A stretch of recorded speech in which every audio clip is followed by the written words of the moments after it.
Good morning students, good morning, નમસ્કાર, સત શ્રી અકાલ, આદાબ અરજય, good morning, જય અંબે. વિદ્યાર્થી મિત્રો અને મૈત્રીઓ, તો આપણે એક નવા પ્રશ્ન સાથે આવી ગયા છીએ રોજના જેમ જ. પ્રશ્નમાં એન્થાલ્પી ફેરફાર વિશે આપણે સમજવાના છીએ. હવે કોઈ પણ પ્રક્રિયા જ્યારે આપમેળે થશે ત્યારે બે શક્યતા હોય. કાં તો પ્રક્રિયા ઉષ્મા શોષક હોય અથવા તો પ્રક્રિયા ઉષ્માક્ષેપક હોય. કોઈ પણ સંજોગોમાં પ્રક્રિયા આપમેળે થઈ શકે છે.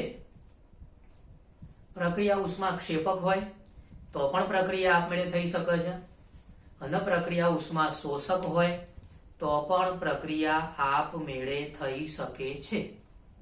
એટલે આ બાબત ખાસ મગજમાં આપણે ધ્યાનમાં રાખવાનું છે કે કોઈ પણ પ્રકારની પ્રક્રિયા હોય, ઉષ્મા શોષક હોય કે ક્ષેપક હોય, પણ એ આપમેળે થઈ શકે છે. એ પ્રક્રિયા જે ખરી એ પ્રક્રિયા ઉપર એનો આધાર જોવા મળતો હોય છે. જેમ કે હાલ આપણે આ જે એક્ઝામ્પલ લખેલું છે એ એક્ઝામ્પલ છે ઉષ્માક્ષેપક પ્રક્રિયા માટે. હાલ આપણે જે એક્ઝામ્પલ લખેલું છે એ એક્ઝામ્પલ છે ઉષ્મા ક્ષેપક પ્રક્રિયા માટે. તમને ખબર જ છે ઉષ્માક્ષેપક પ્રક્રિયામાં શું થાય? ઉષ્મા ઉર્જા મુક્ત થાય. ઉષ્મા ઉર્જા મુક્ત થશે, બરાબર. એટલે જે પદાર્થ છે, પદાર્થ એની પોતાની ઉર્જા ઓછી થાય. ખ્યાલ આવ્યો? કેમ કે અમુક ઉર્જા બહાર ફેંકાઈ જાય. એટલે જે પદાર્થ હતો, પદાર્થ એ જ્યારે નિપજમાં ફેરવાશે ત્યારે પદાર્થની પોતાની ઉર્જા ઓછી થશે, કારણ કે અમુક ઉર્જા બહાર ફેંકાઈ જશે, અમુક ઉર્જા દૂર થાય છે. એટલા માટે આ પ્રકારની જે પ્રક્રિયા છે જેને આપણે ઉષ્માક્ષેપક પ્રક્રિયા કહીએ છીએ. ઓકે, તેનો અહીંયા આલેખ આપેલો છે પ્રક્રિયકોની કુલ એન્થાલ્પી. તો તમે જોઈ શકો છો કે પ્રક્રિયકોની જે કુલ એન્થાલ્પી છે એનું લેવલ આપણું આટલા સુધી છે. પ્રક્રિયકોની કુલ એન્થાલ્પી જે ખરી એનું લેવલ આપણને આટલા સુધી જોવા મળે છે, બરાબર. જેને આપણે HR કહીશું. R એટલે રિએક્ટન્ટ, રિએક્ટન્ટ એટલે પ્રક્રિયક.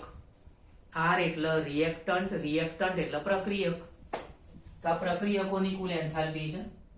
હવે શું થાય કે જેમ જેમ પ્રક્રિયા થતી જાય એમ એની પોતાની એન્થાલ્પી ઓછી થતી જાય. કેમ એન્થાલ્પી ઓછી થઈ? કારણ કે ઉર્જા બહાર ફેંકાઈ જાય છે. જેમ જેમ નિપજો બનતી જાય છે એમ ઉર્જા બહાર ફેંકાતી જાય છે. એટલા માટે ધીરે ધીરે ઉર્જામાં ઘટાડો જોવા મળશે. અહીંયા છે નિપજોની એન્થાલ્પી, જેને આપણે HP કહીશું. નિપજોની એન્થાલ્પી જેને આપણે HP કહીશું. ઓકે, તો પ્રક્રિયકોની એન્થાલ્પી વધારે છે. ધીરે ધીરે પ્રક્રિયા થતી જાય છે એમ ઉર્જા ઓછી થતી જાય છે. ધીરે ધીરે ઉર્જા ઓછી થતી જાય, છેવટે નિપજોની એન્થાલ્પી ઓછી થઈ જાય છે. અહીંયા બનશે નિપજો. ઓકે, તો એ છે નિપજોની એન્થાલ્પી.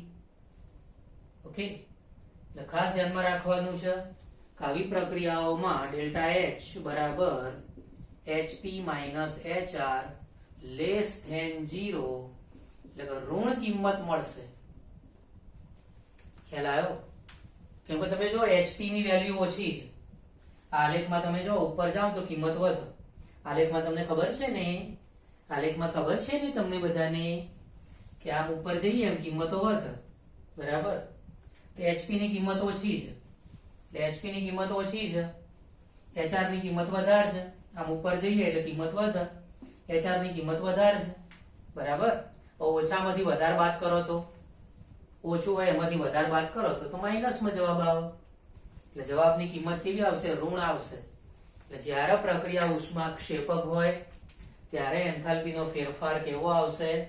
માઇનસમાં આવશે, બરાબર. તો આવી પ્રક્રિયાઓ પણ આપમેળે થઈ શકે છે. ઉર્જામાં ઘટાડો થાય તો પણ આપમેળે પ્રક્રિયા થઈ શકતી હોય છે.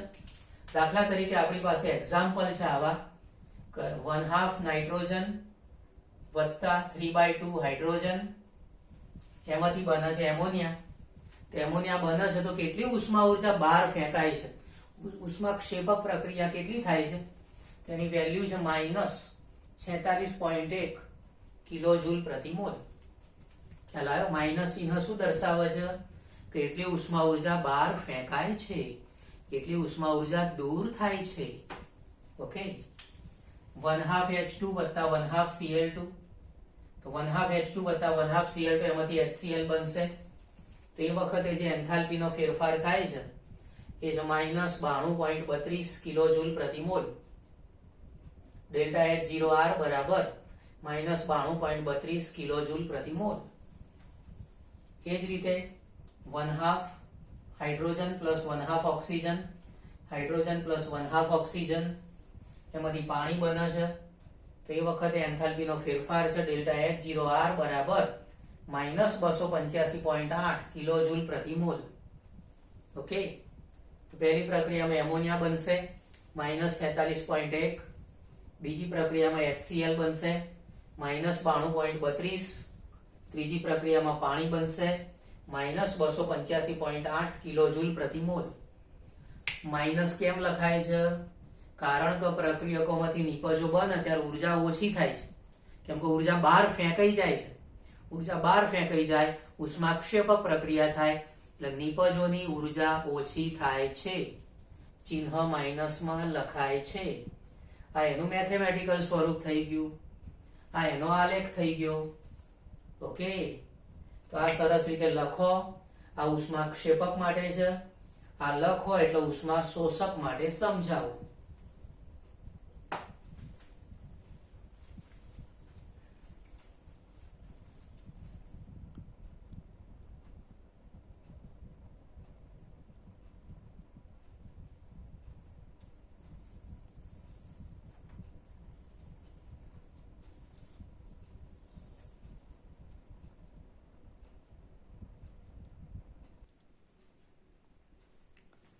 પછી આગળ સમજીએ. તો અહીંયા તમે જોઈ શકો છો કે આપણા આલેખમાં ફેરફારો કરી દીધા છે. હમણાં જે આગળ આપણે ભણ્યા એ આગળનો આલેખ હતો ઉષ્માક્ષેપક માટેનો હતો.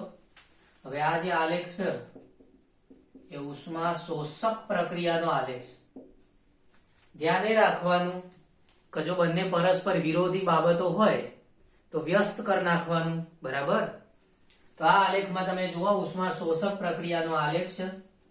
એમાં નિપજોની કુલ એન્થાલ્પી અહીંયા નીચે લખેલી છે. નિપજોની કુલ એન્થાલ્પી ક્યાં લખી છે? નીચેની બાજુ લખેલી છે. એટલે નિપજોની એન્થાલ્પી ઓછી છે. પછી જેમ જેમ પ્રક્રિયા થતી થશે એમ એમ એન્થાલ્પીમાં વધારો થશે. અહીંયા નિપજો પ્રક્રિયકો જે ખરા એ પ્રક્રિયકોની એન્થાલ્પી કેવી છે? કે ઓછી છે. બરાબર? પછી ધીરે ધીરે પ્રક્રિયા થતી જાય છે, ઉષ્મા વધતી જાય છે અને પ્રક્રિયામાં છેવટે અહીંયા નિપજો બનશે. નિપજોની એન્થાલ્પી વધારે છે. બરાબર? પ્રક્રિયકોની એન્થાલ્પી ઓછી છે. પ્રક્રિયકની એન્થાલ્પી ઓછી હોય એનો અર્થ શું થયો? કે પ્રક્રિયકો ઉષ્મા મેળવીને નિપજમાં ફેરવાય છે. ખ્યાલ આવ્યો? પ્રક્રિયકો છે ઉષ્મા મેળવીને નિપજમાં ફેરવાય છે. ઓકે, તો અહીંયા આગળ તમે જોઈ શકો છો કે પ્રક્રિયકો છે, હાલ પ્રક્રિયકોની ઉર્જા એન્થાલ્પી ઓછી છે. ઓકે, પછી પ્રક્રિયા દરમિયાન પ્રક્રિયકો ઉષ્મા ઉર્જા મેળવે છે, પ્રક્રિયકો ઉષ્મા ઉર્જા મેળવે છે, પ્રક્રિયકો ઉષ્મા ઉર્જા મેળવે છે અને નિપજમાં ફેરવાય છે. એટલે નિપજની કુલ એન્થાલ્પી વધારે છે, એટલે HP ની કિંમત વધારે છે. જ્યારે આપણે આ ફેરફાર લખીશું ડેલ્ટા H બરાબર HP માઇનસ HR, તો ગ્રેટર ધેન 0 આવશે, ધન કિંમત આવશે. ખ્યાલ આવ્યો? ગ્રેટર ધેન 0 આવશે કારણ HP એટલે કે નિપજોની એન્થાલ્પી વધારે છે. નિપજોની એન્થાલ્પી વધારે હોય તો આ વેલ્યુ કેવી આવશે? ધન કિંમત આવશે. ઓકે, તો ડેલ્ટા H બરાબર HP minus HR greater than 0 આવશે, ધન કિંમત આવશે. તો પ્રક્રિયા જે ખરી એમાં ચોખ્ખો ઉર્જાનો ફેરફાર આટલો થશે. પણ અહીંયા પ્રક્રિયામાં શું થાય? પ્રક્રિયકો ઉષ્મા ઉર્જા મેળવે છે. પ્રક્રિયકો ઉષ્મા ઉર્જા મેળવે એટલે પ્રક્રિયા કેવી થશે? ઉષ્મા શોષક પ્રક્રિયા થશે. ઉષ્મા શોષક પ્રક્રિયા થાય એટલે ટેમ્પરેચરમાં ઘટાડો થાય. ઉષ્મા શોષક પ્રક્રિયા થાય એટલે મિશ્રણનું જે ટેમ્પરેચર હોય એમાં ઘટાડો થાય. બરાબર? તમે ધારો કે વિક્સની ગોળી ખાવ છો, વિક્સ કી ગોલી લો ખીચ ખીચ દૂર કરો, તો વિક્સની ગોળી ખાવ ત્યારે તમારા મોઢામાં કેવી ઠંડક થઈ જાય છે, મસ્ત ઠંડક થઈ જાય. અસલમાં એ પ્રક્રિયા કેવી હોય? ઉષ્મા શોષક પ્રક્રિયા હોય. ખ્યાલ આવ્યો? એટલે કોઈ પણ ધારો કે આપણે ગોળી એવી ખાતા હોઈએ કે જેના લીધે આપણા મોઢામાં ઠંડક થતી હોય, બરાબર, તો એ પ્રક્રિયા કઈ હોય? ઉષ્મા શોષક પ્રક્રિયા. કેમ કે મોઢામાં જે ઉષ્મા છે ને એનું શોષણ કરશે અને એ ઓગળશે. ઓકે, એટલે ઉષ્મા શોષક પ્રક્રિયામાં ટેમ્પરેચરમાં ઘટાડો થાય છે. ઉષ્મા શોષક પ્રક્રિયામાં ટેમ્પરેચરમાં ઘટાડો થાય છે. વિક્સની ગોળીનું એક્ઝામ્પલ આપણે યાદ રાખવાનું. વિક્સની ગોળી ખાઈને તમે પાણી થોડું પીવો, 2 ઘૂંટડા પાણી પીવો, પછી તમે જો કેવી જોરદાર ઠંડક અંદર ફીલ થાય છે. ખ્યાલ આવ્યો? કે પ્રક્રિયા કઈ થાય છે? ઉષ્મા શોષક પ્રક્રિયા થશે. ઓકે, તો એનો આલેખ આ રીતે આવશે. ઉષ્મા શોષક માટે પ્રક્રિયકોની એન્થાલ્પી ઓછી છે, પછી વધતી જશે અને નિપજો બનશે. ઓકે, એમાં એન્થાલ્પી ફેરફાર કેવો હોય? ધન કિંમત હોય. ડેલ્ટા એચ ની વેલ્યુ કેવી હોય? ધન કિંમત જોવા મળશે. પછી એના એક્ઝામ્પલ છે 1/2 nitrogen plus O2. 1/2 nitrogen plus O2 એમાંથી બનશે NO2. તો ડેલ્ટા એચ 0 છે 33.2 કિલોજૂલ પ્રતિ મોલ. કિંમત તમે જોઈ શકો છો, પ્લસમાં છે. ધન કિંમત છે 33.2 કિલોજૂલ પ્રતિ મોલ. ઉષ્મા શોષક પ્રક્રિયામાં એન્થાલ્પી ફેરફાર ધન આવશે. પછી કાર્બન ગ્રેફાઇટના સ્વરૂપમાં છે, જેની સલ્ફર સાથે પ્રક્રિયા કરીશું. તો કાર્બન સલ્ફર સાથે પ્રક્રિયા કરશે એટલે CH2 બનશે. CH2 નું નામ છે carbon disulphide. Carbon disulphide. Okay, carbon disulphide. એ વખતે એન્થાલ્પીનો ફેરફાર છે 128.5 કિલોજૂલ પ્રતિ મોલ. કેટલું જોવા મળશે? 128.5 કિલોજૂલ પ્રતિ મોલ જોવા મળશે. તો આ રીતની પ્રક્રિયા છે ઉષ્મા શોષક પ્રક્રિયા. બરાબર, તો આમાં તમારે ખાસ ધ્યાન શું રાખવાનું છે કે ઉષ્મા શોષક અને ક્ષેપક એમાંથી એક માટે બધું વ્યવસ્થિત યાદ રાખી લો, કાં તો બધી માહિતી ક્ષેપક માટે યાદ રાખી લો, અથવા તો બધી માહિતી શોષક માટે યાદ રાખી લો. ગમે તે એક માટેની માહિતી બરાબર વ્યવસ્થિત યાદ રાખી લેશો એટલે બીજું તરત જ આવડી જશે. બંને એક સાથે યાદ રાખવા જશો તો મુશ્કેલી પડશે. બરાબર, એટલે ગમે તે એકનો બહુ જ વ્યવસ્થિત યાદ રાખી લેશો એટલે બીજું તમને ફટાફટ આવડી જશે. તો સરસ રીતે લખી લો, મસ્ત રીતે.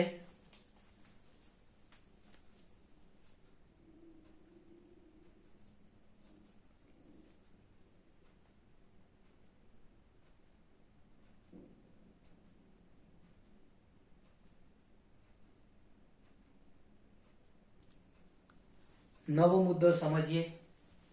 તો નવો મુદ્દો છે ઉષ્માગતિશાસ્ત્રનો